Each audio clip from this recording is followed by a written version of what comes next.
बिस्मिल्लाहिर्रहमानिर्रहीम।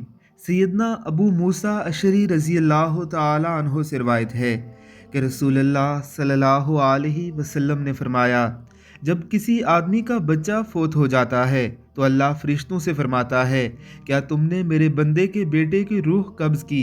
अर्ज़ करते हैं हाँ। अल्लाह फरमाता है कि तुमने उसके दिल का फल यानी दिल का टुकड़ा कब्ज़ किया? वो अर्ज़ करते हैं जी हाँ। फिर अल्लाह ताला पूछते हैं कि मेरे बंदे ने क्या कहा? फरिश्ते अर्ज़ करते हैं कि उसने तेरी तारीफ़ की और इन्ना लिल्लाहि व इन्ना इलैहि राजिऊन पढ़ा। अल्लाह ताला इरशाद फरमाते हैं कि मेरे बंदे के लिए जन्नत में एक घर बनाओ और उसका नाम बैतुल हम्द रखो। इमाम तिरमिज़ी रहमहुल्लाह फरमाते हैं कि ये हदीस हसन गरीब है।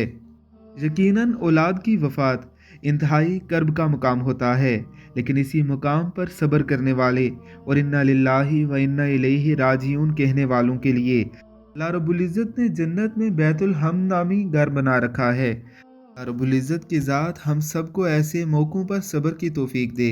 आमीन सुम आमीन।